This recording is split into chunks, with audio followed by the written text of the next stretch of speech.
Bonjour, ici la station, Confidence nocturne. Voici l'histoire du jour, entre mon beau-frère et moi. N'oubliez pas de vous abonner et de liker, c'est notre plus belle récompense. Je m'appelle Hélène, j'ai 46 ans. J'ai toujours pensé mener une vie calme et ordinaire. Mais pour préserver cette normalité, quelqu'un, quelque part, faisait d'énormes sacrifices. Cette personne, c'était mon beau-frère. Lorsque mon mari, Luc, a vu sa petite entreprise faire faillite, nous nous sommes retrouvés du jour au lendemain au bord du gouffre. Payer les factures de carte de crédit était devenu un cauchemar, sans même parler de la caution de notre appartement. C'est alors qu'il est intervenu. Si je ne peux même pas aider mon petit frère, quel genre de grand frère suis-je? Ne vous inquiétez pas pour le logement. Je vais me porter garant et avancer la caution. Installez-vous tranquillement. Ces quelques mots m'ont permis de respirer à nouveau. J'en avais les larmes aux yeux de reconnaissance. Mon beau-frère, Antoine, a toujours été cet homme qui donnait généreusement, sans un mot. Il a assumé l'échec de son frère, et nos difficultés sans jamais nous adresser le moindre reproche. Grâce à lui, nous avons pu vivre sereinement pendant plusieurs années.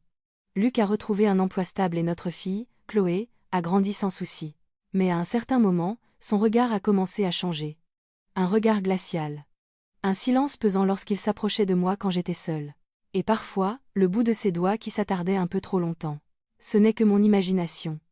Antoine ne ferait jamais ça. Me répétais-je pour me rassurer. Mais ce soir-là, son regard a clairement franchi une limite. C'était lors d'une réunion de famille.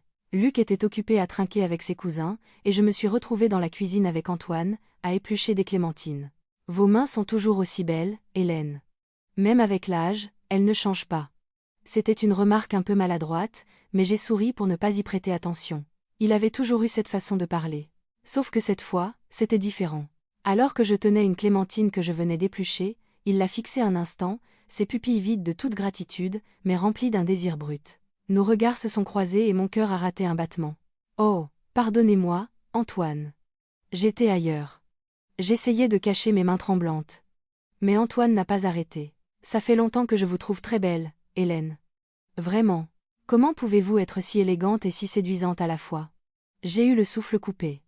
J'aurais pu prendre ça pour une blague, mais c'était une confession sans équivoque. Vous exagérez, Antoine. J'ai tenté de détourner la conversation avec un rire forcé, mais sa main s'était déjà posée délicatement sur le dos de la mienne. C'est à ce moment que la voix de Luc a retenti. Antoine. Viens t'asseoir ici. On va boire un autre verre. Antoine s'est levé lentement en me disant, on finira cette conversation plus tard, Hélène. Un frisson a parcouru mon échine. La nuit venue, assis seul dans ma chambre, je serrais la peau de Clémentine dans ma main, le regard vide.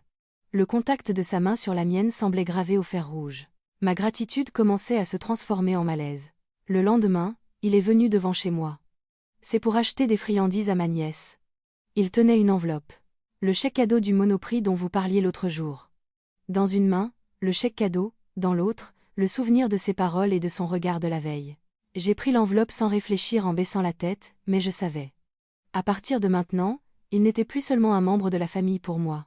Mon mari est parti en voyage d'affaires à Marseille un jeudi matin. Il ne devait pas rentrer avant le samedi soir. Hélène, tu n'as besoin de rien? Je peux te laisser une carte de crédit avant de partir pour l'aéroport? Non, ça va. J'ai ce qu'il faut et le frigo est plein. J'ai souri comme d'habitude, mais mon cœur était étrangement lourd. L'après-midi du départ de Luc, la maison est devenue silencieuse car ma fille était également partie en classe de mer en Normandie. Un sentiment de soulagement de me retrouver seule se mêlait à une anxiété diffuse. Et comme je le craignais, à 18 heures, l'interphone a sonné. Sur l'écran, Antoine, en costume. Non, pas lui. J'ai appuyé lentement sur le bouton. Hélène, vous avez déjà dîné?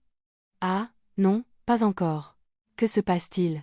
Je passais dans le coin en sortant du travail. Je voulais juste voir si vous alliez bien. Si ça vous dérange, je ne monte pas. J'ai hésité.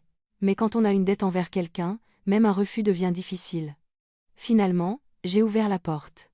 Assis à la table de la salle à manger, il a incliné la tête. C'est bien calme ici.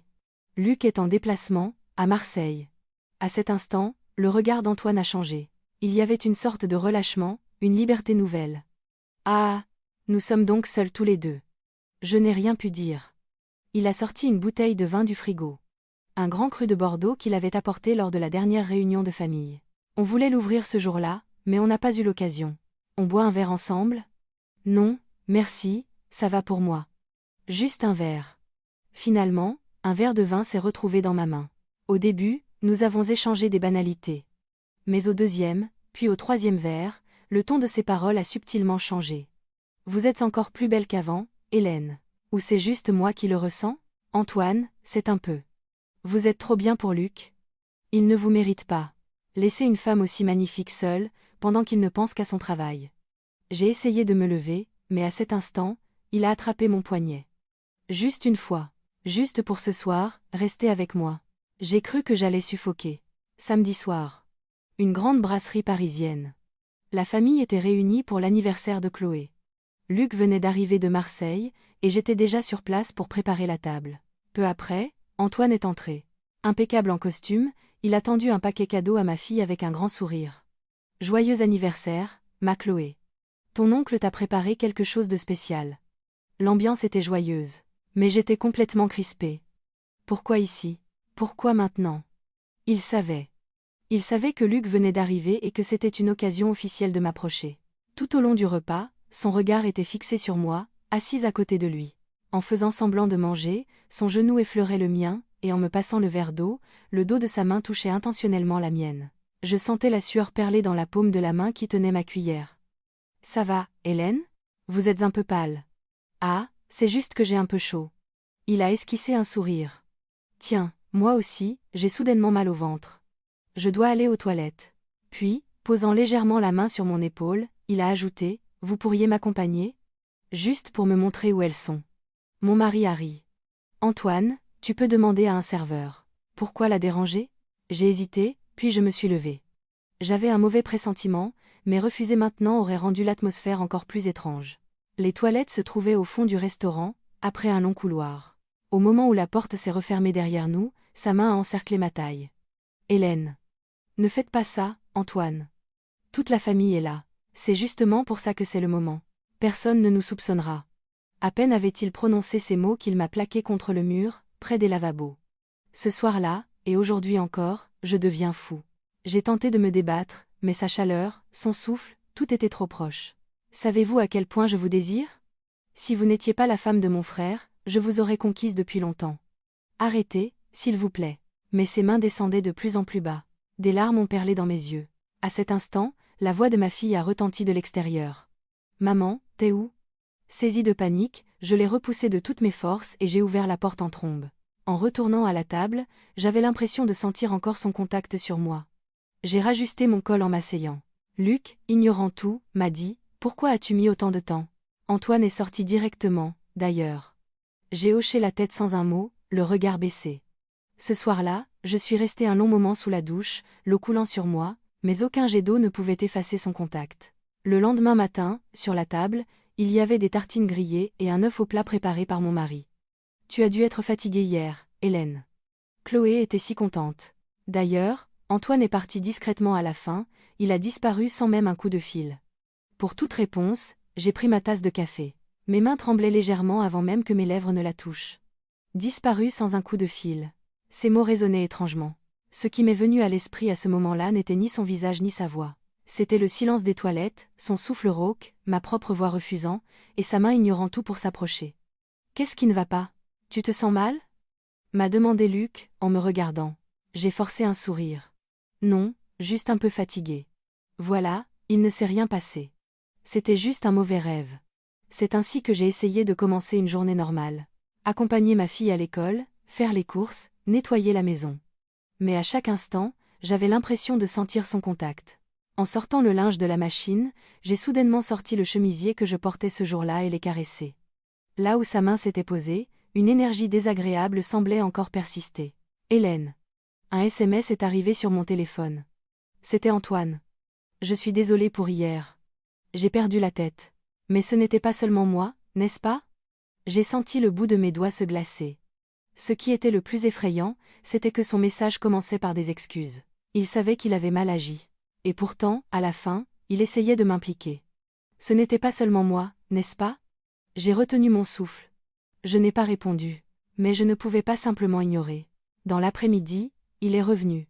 Surprise par la sonnette, j'ai regardé par la fenêtre à travers les rideaux. Antoine, attendant dans sa voiture. Il ne restera pas longtemps. Il partira bientôt, Mais après être resté un long moment, il a finalement ouvert la portière et est sorti. « S'il vous plaît, partez. Partez. » J'ai discrètement verrouillé la porte, éteint les lumières et me suis recroquevillé sur le canapé. Comme si je devais me cacher pour protéger ce qu'il restait de moi. Cette nuit-là, mon mari s'est couché à côté de moi, ne se doutant de rien. « Hélène, pourquoi es-tu si silencieuse ? Il y a quelque chose qui ne va pas ?» J'ai secoué la tête et me suis blottie dans ses bras. Mais même les yeux fermés, mon esprit retournait sans cesse à cet instant, dans ses toilettes. Ne s'était-il vraiment rien passé ? Ou étais-je devenue une personne complètement différente depuis ce jour ? La nuit était profonde. Le salon était plongé dans l'obscurité, et j'étais assise dans ce silence oppressant, ni la télévision, ni le téléphone n'étaient allumés. Je ne voulais rien entendre, rien dire. Juste cette question qui tournait en boucle dans ma tête, pourquoi n'ai-je pas réussi à m'enfuir ce jour-là ? Sa main, son contact, l'espace confiné des toilettes. Tout revenait de manière si vive à chaque fois que je fermais les yeux. Cette sensation que même des litres d'eau sous la douche ne pouvaient laver. Ces moments où, en me lavant les cheveux, j'avais soudainement le souffle coupé et devais m'agripper au mur de la salle de bain pour ne pas tomber. C'est de ma faute. C'est parce que je lui ai souri. Parce que mon refus n'a pas été assez ferme. Parce que je suis allée là-bas avec lui. Je me suis blâmée encore et encore. Mais pendant ce temps, les SMS d'Antoine continuaient d'arriver chaque jour. « Hélène, j'ai regretté ce jour-là. Mais mes sentiments étaient sincères. Vous me plaisez. C'est difficile de cacher cette émotion. » Il m'envoyait des messages mêlant excuses et confessions, un moyen d'apaiser sa culpabilité. Et sous cette façade, sa véritable intention.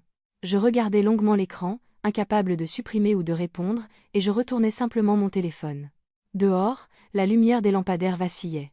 Les ombres s'étiraient, longues et noires, comme mon propre tourment intérieur. « Hélène. » La voix de mon mari. La porte de la chambre s'est ouverte et il s'est approché doucement. « Tu étais là ? » J'ai eu peur. « Qu'est-ce que tu fais dans le noir ?» J'ai rapidement esquissé un sourire. Je réfléchissais, c'est tout. Mon mari m'a prise dans ses bras. « Tu as l'air épuisée ces derniers temps. Je suis désolée de te laisser si seule à cause de mon travail. » Ces mots ont fait monter les larmes. Mais je ne pouvais pas pleurer. Il ne fallait pas qu'il découvre. « Ça va. Je vais bien. » Me suis-je menti à moi-même. Cette nuit-là, après que Luc se fut endormi, je suis retournée dans le salon. Par l'entrebâillement des rideaux, le ciel nocturne était rempli de questions sans réponse.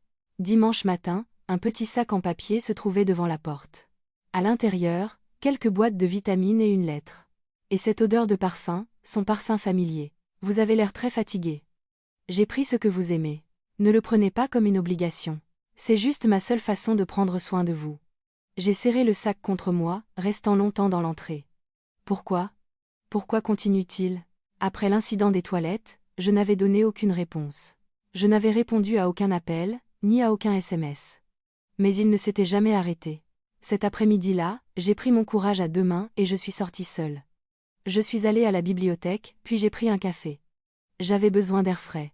Mais alors que j'étais assise près de la fenêtre du café, j'ai senti un regard sur moi. En tournant la tête, j'ai vu Antoine de l'autre côté de la vitre. Il tenait un petit sac en papier, un sourire presque imperceptible aux lèvres. J'étais pétrifiée. Un instant plus tard, il s'est approché de ma table. « Je ne vous ai pas suivi, je vous assure. Je passais par là. Vous avez l'air si abattu. » Il répétait qu'il était désolé, que ce n'était pas son intention, mais son regard disait tout le contraire. Il n'avait aucune intention de s'arrêter. Je me suis levée d'un bond. « Arrêtez. » Ma voix était un murmure étranglé. « S'il vous plaît, arrêtez. » Les regards dans le café se sont brièvement tournés vers moi. J'ai baissé les yeux et pris mon sac. J'ai quitté le café et me suis engouffrée dans une ruelle, le cœur battant à tout rompre. Même après lui avoir dit clairement, après l'avoir repoussé, son ombre s'infiltrait sans relâche dans mon quotidien. Le soir, il a envoyé un autre message. « Je sais que vous avez le droit d'être en colère contre moi, Hélène. Mais mes sentiments ne sont pas un mensonge. » J'ai éteint l'écran de mon téléphone. À cet instant, mon propre reflet dans le miroir m'a semblé étranger. Je ne savais plus ce qui était juste et ce qui était faux. La seule chose certaine était que lorsqu'il était réapparu, mon cœur avait bel et bien été un peu ébranlé. Et cette vérité me tourmentait plus que tout au monde. Dimanche, tard dans la nuit, Luc est rentré de son voyage d'affaires. Il a immédiatement pris notre fille dans ses bras et m'a tendu un petit cadeau. C'est une spécialité de là-bas, je me suis dit que ça te plairait. L'emballage en papier cachait un magnifique foulard en lin orné de motifs de lavande. Il était toujours le mari le plus attentionné du monde. Cette tendresse me faisait encore plus mal. Merci. Je l'utiliserai. J'ai forcé un sourire en serrant le foulard contre ma poitrine, mais mon estomac se nouait. Depuis ce jour, chaque recoin de la maison était devenu inconfortable. Le salon, la table, la salle de bain. Tout paraissait normal, mais pour moi, chaque espace était étranger. Cette semaine, je devrais être moins occupée. On pourrait sortir dîner tous les trois? Oui, d'accord. Luc a pris ma main. J'ai eu un mouvement de recul involontaire, mais en croisant son regard, j'ai de nouveau baissé la tête. Le soir, nous étions tous les trois attablés. Luc racontait son voyage sans s'arrêter, et notre fille l'écoutait avec enthousiasme. Moi, je faisais semblant de sourire, de hocher la tête, la cuillère à la main. Puis, Luc a demandé soudainement, « Dis-moi, Antoine est parti juste après la fête de Chloé, c'est ça? Il a dit qu'il avait une urgence. C'est bizarre. Il est étrange en ce moment. Il ne t'a pas contacté, non? Non, pas du tout, c'était un mensonge. » Un SMS arrivait à l'instant même. « Hélène, je ne pense qu'à vous. Regardez par la fenêtre ce soir, juste une fois. » En lisant ce message, j'ai failli laisser tomber mon téléphone. Et à ce moment-là, je me suis demandé, qu'est-ce que je suis en train de cacher? L'amour de mon mari, les sentiments d'Antoine, ou bien mes propres émotions ressenties à ce moment-là? J'ai lutté pour garder un visage impassible, mais je me mordais l'intérieur des lèvres au point de saigner. Allongée à côté de mon mari endormi, je n'arrivais pas à trouver le sommeil. J'ai regardé par la fenêtre. Et s'il était vraiment là? J'ai très légèrement écarté le rideau. Il n'y avait que l'obscurité. Mais dans cette obscurité, je pouvais sentir distinctement cette ombre récurrente, et le fait que je n'arrivais pas à la repousser complètement. Cette nuit-là, j'ai fait un cauchemar. Une porte de salle de bain qui ne se ferme pas, une sonnette qui retentit, et la main de quelqu'un qui m'attrape violemment. Je me suis réveillée en hurlant, le front en sueur, murmurant pour moi-même, « Pourquoi? Pourquoi encore ?» J'étais terrifiée de réaliser que mon corps se souvenait. Le contact de ce jour-là, son souffle, la pression de son corps.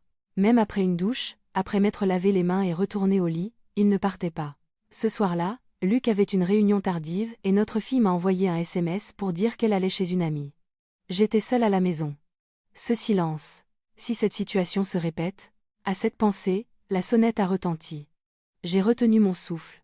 La sonnette a de nouveau retenti, un son lent mais clair. Devant la porte se tenait Antoine. Un visage sans expression, mais un regard brûlant. « Hélène, juste un instant. 5 minutes, c'est tout.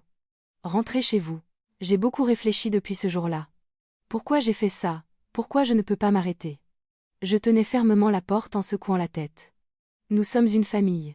Vous êtes le frère de mon mari. Rien de plus, rien de moins. Hélène, pour moi, vous n'êtes pas de la famille. Vous êtes juste vous. » Sa voix s'est infiltrée par l'entrebâillement de la porte. Après un long silence, il a fait demi-tour. Mais quelques heures plus tard, en descendant sortir les poubelles, j'ai vu sa voiture garée dans le parking souterrain de l'immeuble. Un petit post-it était coincé dans la vitre côté passager. « Je peux attendre. Jusqu'à ce que vous me repoussiez complètement. Ou plutôt, jusqu'à ce que vous admettiez que vous me désirez aussi. » J'ai cru que j'allais étouffer. Non. Ce n'est pas possible. Je ne l'ai jamais désiré. Mais depuis ce jour, quand je prenais ma douche seule, je repensais à son contact. Quand je regardais par la fenêtre, une tasse de café à la main, son regard me suivait en silence. Et surtout, je ne pouvais nier que mon cœur battait un peu plus vite à chaque message de lui. La frontière entre ce qui était mal et ce qui était sincère commençait à devenir floue. Il s'est mis à pleuvoir. Le bruit des gouttes contre la fenêtre semait la confusion dans mon esprit. Une anxiété qui durait toute la journée.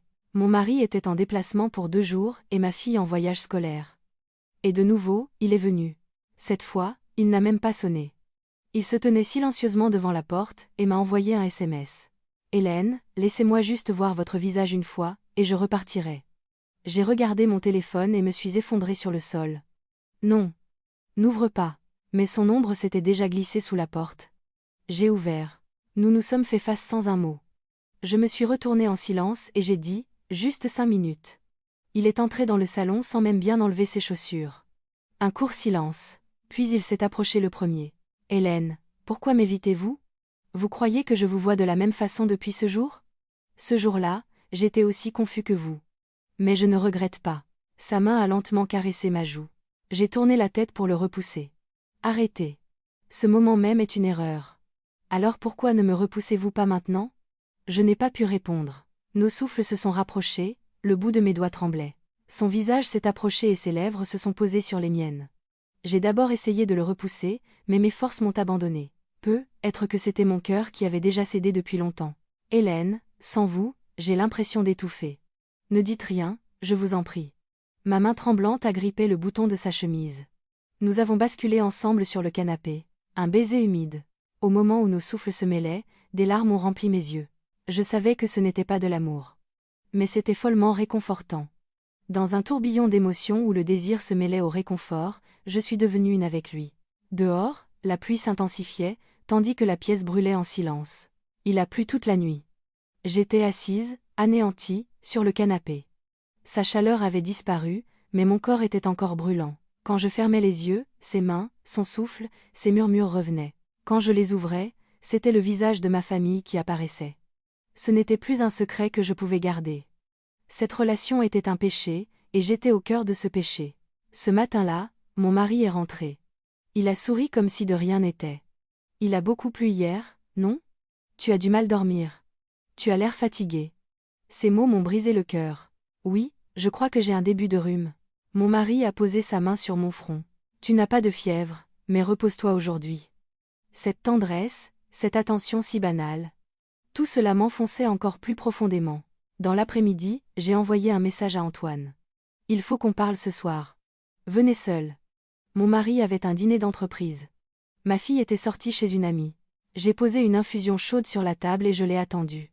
À 19h, il est arrivé. Quand j'ai ouvert la porte, il se tenait là, silencieux, différent de d'habitude. Asseyez-vous. Assis face à face, je fus la première à rompre le silence après avoir bu une gorgée. Arrêtons-nous là. Il a baissé la tête. Je sais. Je sais que c'est mal. J'ai regretté chaque jour depuis. Si vous regrettez, pourquoi êtes-vous revenu? Je ne sais pas. Vous me manquiez, tout simplement. J'ai fermé les yeux. J'avais de la gratitude pour vous. Je vous considérais vraiment comme un sauveur.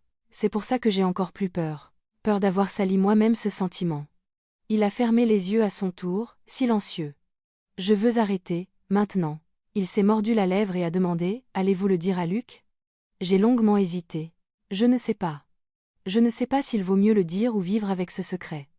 Mais je l'ai regardé droit dans les yeux et j'ai dit, cette relation se termine aujourd'hui. Il s'est levé sans un mot. Arrivé devant la porte, il s'est arrêté et a dit une dernière chose. Même si vous m'effacez de votre vie, je ne pourrai probablement jamais vous oublier. La porte s'est refermée, et la maison est redevenue silencieuse.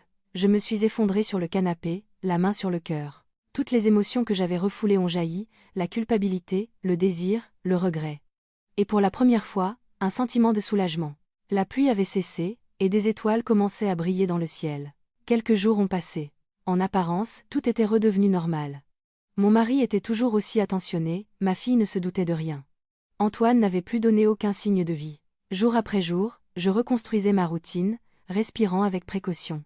Mais par moments, les traces de ce jour revenaient comme des ombres, s'infiltrant dans les failles de ma vie. À table, quand ma famille riait en mangeant, ou en me regardant dans le miroir, je me demandais quelle personne j'étais devenue. Ai-je été une bonne personne? Suis-je encore une personne respectable?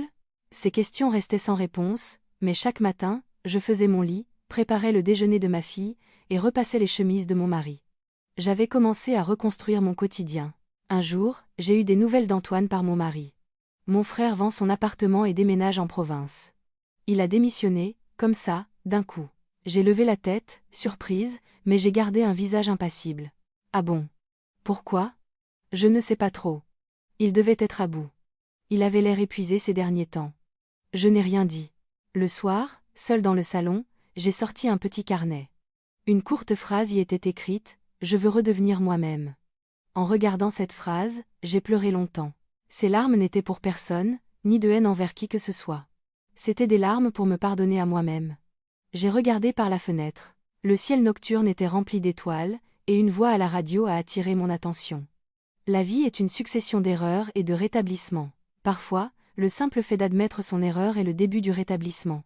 J'ai hoché la tête en silence. Il était temps de tout finir et de revenir à ma place. Et vous, qu'auriez-vous fait dans cette situation? Face à une erreur impardonnable, qu'est-ce qui est le plus nécessaire pour celui qui doit vivre avec, le châtiment ou la compréhension? Laissez vos avis en commentaire.